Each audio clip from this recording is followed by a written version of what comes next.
Raleigh's reputation has followed it for decades. People think they know what this place is all about, but here's the truth. In the past few years, Raleigh has dramatically changed in ways that most people don't even realize until they spend a lot of time here. Today, I'm unpacking 3 common myths that people still believe about Raleigh that I myself had to figure out after moving here. Myth number 1, Raleigh is too southern and cliquey. Let's begin diving into the first myth that we hear all the time. People have thought this forever, and I understand why people might think this way, but let's do a quick reality check. This myth started because of Raleigh's location in the heart of the South and its deep-rooted traditions. Since forever, people have stereotyped southern cities as places where you can't break in if you're new. Many people imagine tight-knit communities where everyone has known each other since kindergarten and newcomers are viewed with suspicion. The perception is that if you weren't born here or you don't have family connections, you'll forever be labeled as an outsider. And let me tell you, when I first considered moving to the area, this was one of my biggest concerns too. But here's what I love about the real Raleigh. The numbers are crazy. Raleigh is actually one of America's fastest growing cities. Thousands of people move here every year from all over the country and the world. Did you know that between 2020 and 2023, the Raleigh metropolitan area grew by 10.2%? That's nearly 4 times the national average of 2.6%. And these newcomers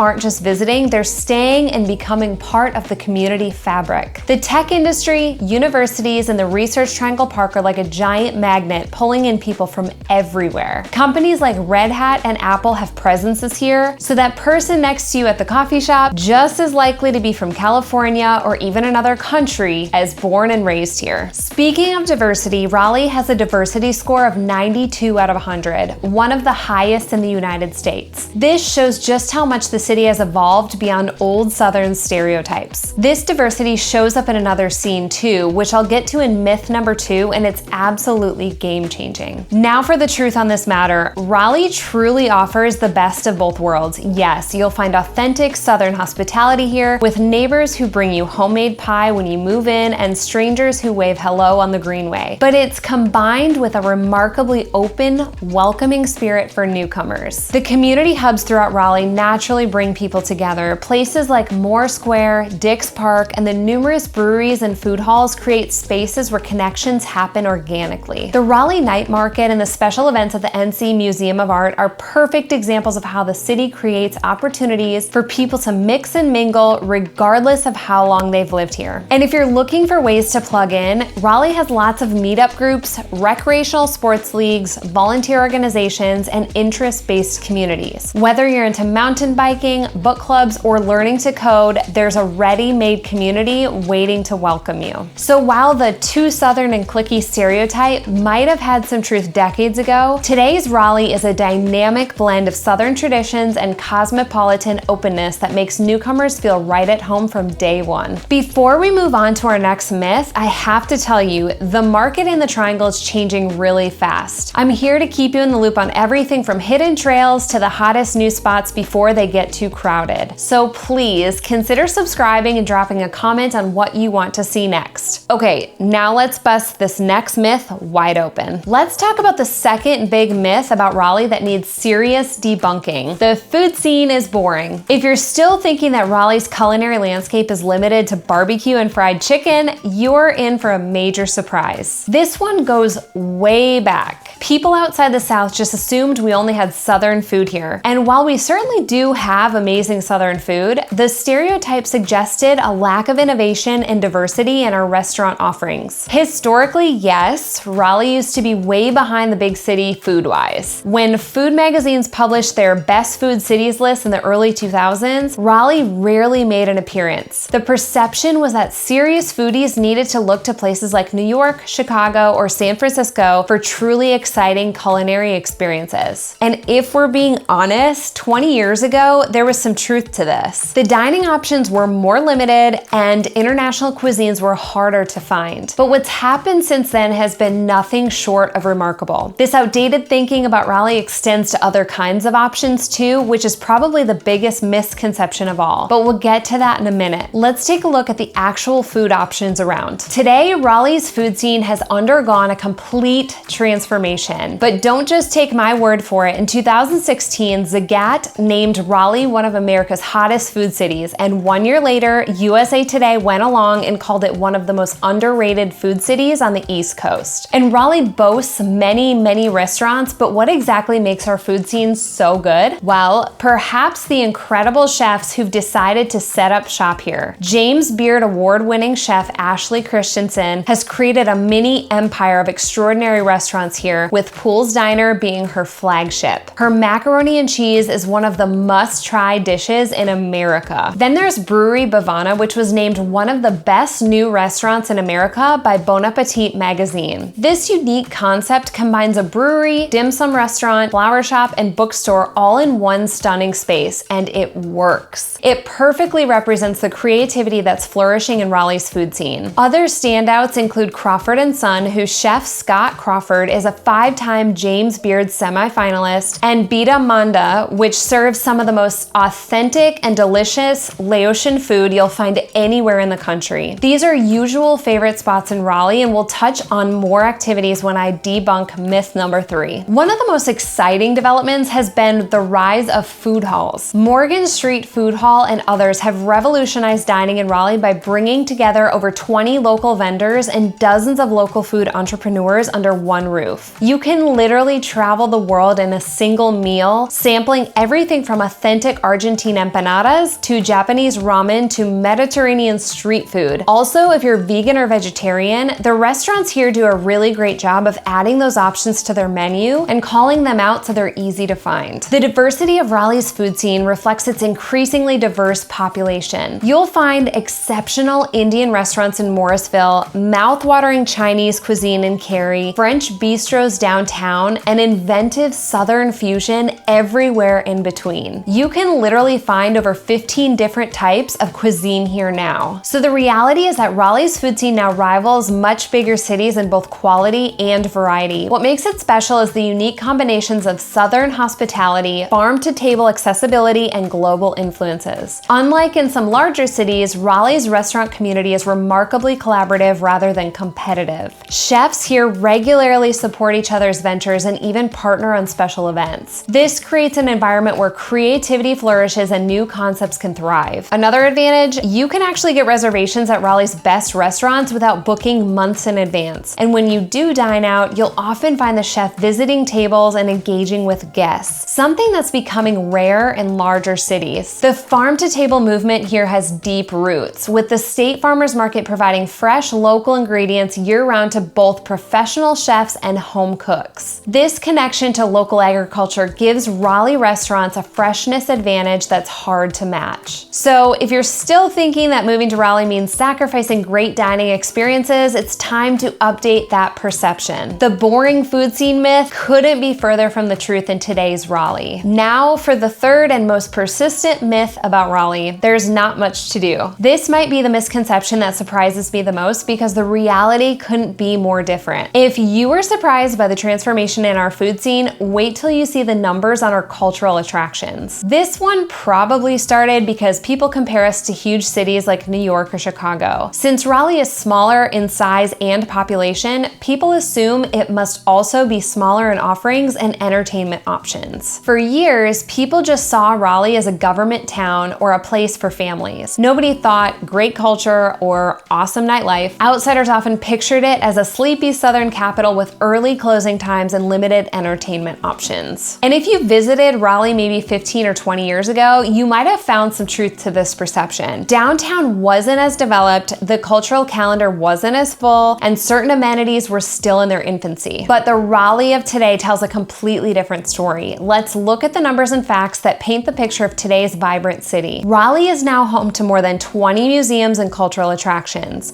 The North Carolina Museum of Art has an amazing collection, plus this huge 164-acre park with beautiful art installations all over the place. The North Carolina Museum of Natural Sciences is one of the largest natural history museums in the Southeast, and recently added the Nature Research Center, an innovative wing dedicated to making scientific research accessible to the public. For performing arts enthusiasts, the options are endless. The Duke Energy Center for the Performing Arts hosts the North Carolina Symphony, Carolina Ballet, and touring Broadway shows. The Red Hat Amphitheater brings major musical acts downtown during the warm warmer months, while intimate venues like the Poorhouse, King's, and Lincoln Theater showcase an up-and-coming talent year-round. We've got over 10,000 acres of parks and 117 miles of greenway trails right in the city. Pullen Park, one of the oldest public parks in North Carolina, offers boat rentals, a carousel, and a miniature train. Lake Johnson and Lake Wheeler provide opportunities for boating, fishing right here in the city. William B. Umstead State Park gives nature lovers over 5,000 acres of forest to explore through hiking,